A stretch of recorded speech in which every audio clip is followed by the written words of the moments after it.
पर्यावरण शिक्षा में आज हम समुद्री पर्यावरण का प्रबंधन यानी मैनेजमेंट ऑफ सी इन्वायरमेंट के बारे में जानेंगे कि समुद्री पर्यावरण का प्रबंधन किस तरीके से किया जाता है। और दूसरा, भारत में समुद्री प्रदूषण यानी भारत में समुद्री प्रदूषण कैसे होता है, मैरीन पॉल्यूशन इन इंडिया। तो सबसे पहले हम समुद्री पर्यावरण का प्रबंधन यानी मैनेजमेंट ऑफ सी इन्वायरमेंट के बारे में जान लेते हैं। बड़े बड़े महासागरों अलग अलग नहीं, जो बड़े बड़े महासागर हैं वो अलग अलग नहीं बल्कि आपस में एक दूसरे से जुड़े हैं। The big ocean are not separate but interconnected. यह भी हम कह सकते हैं कि यह बहुत बड़ा जल क्षेत्र है। We can also say that this is a very large water area. यानी ये समुद्र है वो बहुत बड़ा क्षेत्र में है, जिन्हें सुविधा के लिए अलग अलग नाम दे दिए गए हैं। Those have been given different name for conventions। इनका रख रखाव, प्रबंधन और कार्यशैली पूरे विश्व में समान रूप से ही अपेक्षित है। Their maintenance, management and functioning are equally expected all over the world। वैसे भी अंतरराष्ट्रीय स्तर पर यानी इंटरनेशनल लेवल पर द लॉ ऑफ सी सन 1982 में बनाए गए हैं, जिनसे सभी समुद्री वादों का निपटारा होता है। अपने अपने देश के नियम और अधिनियम भी इसमें अपनी अहम भूमिका का निर्वहन करते हैं। ध्यान यही देना है कि ऑयल्स का समुद्री जल में मिलना कम हो और विभिन्न प्रकार के अपशिष्ट यानी वेरियस टाइप्स ऑफ वेस्ट्स समुद्री और महासागरों के जल में न डाले जाएं। यानी जो ऑयल्स है और जो विभिन्न प्रकार के अपशिष्ट हैं ये समुद्री और महासागरों के जल में न डाले जाएं। कई देशों ने समुद्रों की सफाई का कार्य अपने हाथों में लिया है। यानी जो बहुत सारे देश हैं उनमें से कई देशों ने समुद्रों की सफाई का कार्य अपने हाथ में लिया है, पर वे सफल प्रतीत नहीं होते हैं। India is a country, many countries have taken up the task of clearing the seize.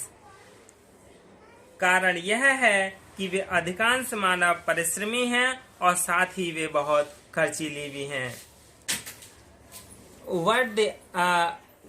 But they do not seem successful. The reason is that most humans are hard working and they are also very expensive।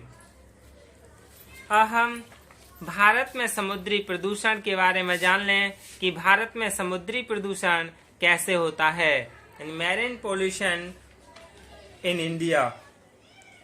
Bharat एक ऐसा देश है जिसकी तटीय लंबाई लगभग 6000 किलोमीटर है।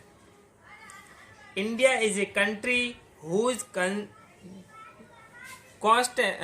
Coastal length is about 6000 kilometre. तीन तरफ से यह महासागरों से घिरा है। It is surrounding by oceans on 3 sides। दक्षिण में हिंद महासागर, पश्चिम में प्रशांत महासागर और पूर्व में अटलांटिक महासागर हैं।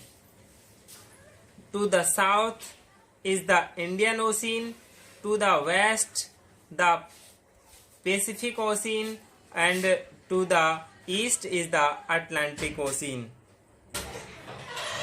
तटीय क्षेत्र में से होकर अथवा तटीय क्षेत्र की समस्त गंदगी इन महासागरों में गिरकर उन्हें प्रदूषित कर देती है। इसी से समुद्री पर्यावरण अस्वस्थकर और विषैला रहता है। समुद्री पर्यावरण का प्रदूषण विशेषतः ऑयल्स के कारण बंदरगाहों पर आने और जाने वाले जलपोत, पनडुब्बी, स्टीमर से रिसने वाले ऑयल से होता है। कार्गो की सफाई और रासायनिक पदार्थों की लदान और उतार से भी प्रदूषण होता है। अपशिष्टों का महासागरों तक आने की लंबी कार्यवाही है। नगरों, कस्बों के गंदे नाले और उद्योगों से विसर्जित सभी प्रकार के उन्मुक्त पदार्थ जब पास की नदियों में मिलते हैं तो यह नदियां उन सभी गंदगियों को अपने साथ बहा ले जाती हैं। ये नदियां अपशिष्ट निस्तारण की भूमिका का वहन कर समुद्री जल में जा मिलती हैं। पूरा समुद्री जल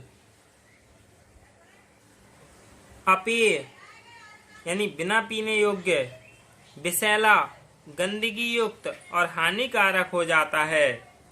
समुद्री जल के खराब होने की यह नियमित गति है।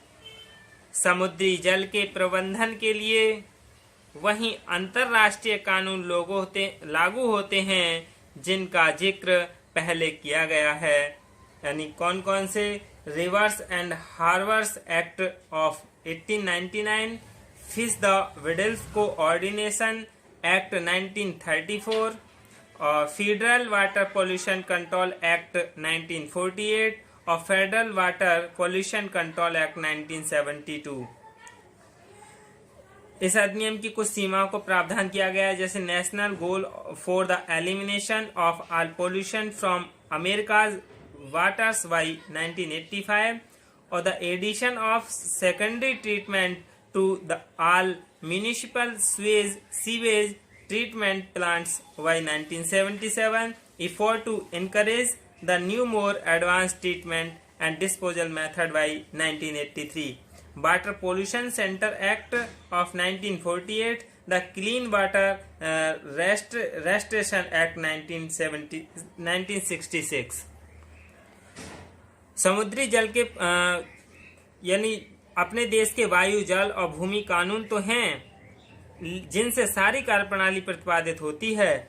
समुद्री प्रदूषण की समस्या का विश्लेषण करने में यह निष्कर्ष निकाला जा सकता है कि मूल रूप से यह एक अंतर्राष्ट्रीय समस्या है, क्योंकि समुद्री जीवन यानी मैरिन लाइफ ऑफ प्रदूषण के सभी कारण किसी राजनीतिक सीमा के अंतर्गत नहीं है और समुद्री पर्यावरण यानी मैरिन एनवायरनमेंट सभी राष्ट्रीय क्षेत्राधिकार से बाहर का विषय है।